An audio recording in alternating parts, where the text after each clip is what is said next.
The past couple weeks, the Kirk Cousins trade rumors have been quite loud, and that's because we started the season 0-3. However, after a big-time win, I guess some people are like, it's not big time, it's the Carolina Panthers, but it is a big-time win for us because it was a must-win ball game. We are now 1-3, and these trade rumors are going to start to die down. They'll probably pick back up if, say, we're 1-5 or 1-6 and stuff like that right before the trade deadline. Then we could probably see these trade rumors start to pick up and have our general manager and our organization start looking towards the future. However, I don't see that as being the possibility at this point in time. And Diana Rossini, who's an insider for The Athletic, actually said and talked to people inside the organization that say basically that the Vikings don't have any plans of trading Kirk Cousins. So here's the article that was written about this situation, and Diana Rossini basically dove right through it. She said, the Athletic's Diana Rossini reports the Vikings have no plans of trading the 35-year-old quarterback. Now, Cousins' future in Minnesota has been in question throughout the offseason since 2023 marks the final year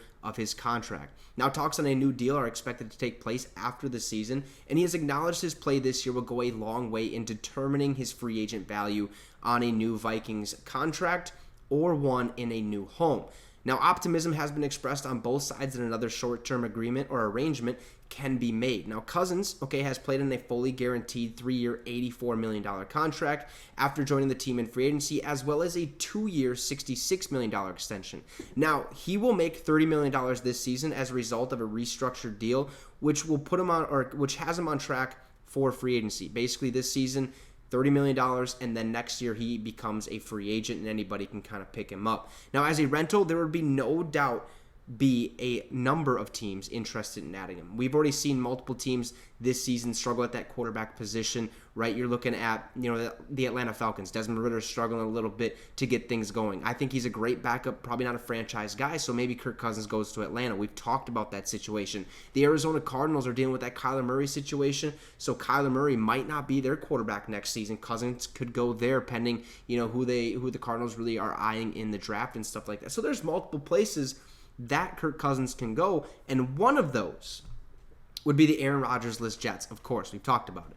Now, as Rossini notes, however, New York has not called Minnesota about Cousins' availability, and it is unlikely that will change anytime soon, right? The Jets signed Trevor Siemian earlier this week to serve as another veteran option behind starter Zach Wilson, who remains their starter, played a really, really good ball game against the Kansas City Chiefs. I thought he played excellent. I thought, there's definitely spurts, or you can see that Zach Wilson has something special in him. And Trevor Siemian, it was a good signing for the Jets because I do believe he played with them at least 1 year or something like that. So it makes no sense. But no further moves under center are expected for the Jets. That increases the chances of Cousins staying put through the remainder of the season with the Vikings.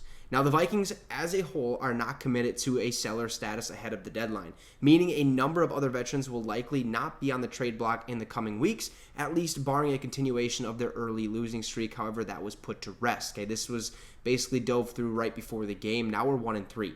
Now, Cousins, who has posted the most passing yards, 1,075, and 9 touchdowns through the first 3 games this season, is safe in Minnesota for the time being. It will be worth watching if he can help guide the team to a rebound in October. We already know how Kirk Cousins is in October. We call it Kirktober because he wins ball games in the month of October. Plain and simple, he's scary when it comes to football this month. Now, his absence from the trade market would also no doubt have a number of effects on the rest of the league as teams begin to evaluate if they'll be aggressive in pursuing help in the future. The trade block, or the trade deadline, is basically a couple weeks away at this point in time. So Cousins is definitely one of those guys that teams are going to be looking to try to add to their roster, try to trade for, because they might need that quarterback help. They might need something to put him over the edge to get him to the playoffs and stuff like that. But as it stands right now at 1-3, Cousins has been balling. As long as he gets more time in the pocket to pass, and we see Jordan Addison get more acclimated to the roster, the system, and stuff like that, we're gonna be fine.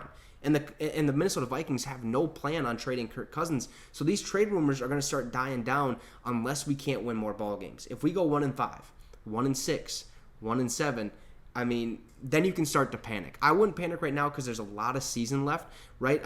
Look, we have 4 games into this. We have 13 more games to really bounce back, to put ourselves in a position to make the playoffs. That's a lot of football, and I think we can do it. I think we can do it with Kirk Cousins and everybody we still have on the roster currently. So you guys can let me know what you think about this situation. Do we trade Kirk Cousins? Are we going to keep him? Because the Vikings don't have any plans on trading him at this point in time anyways. So let me know your thoughts in the comment section below. Drop a like and subscribe to the channel. It'd be much appreciated. Have a great rest of your night, folks, and Skol Vikes.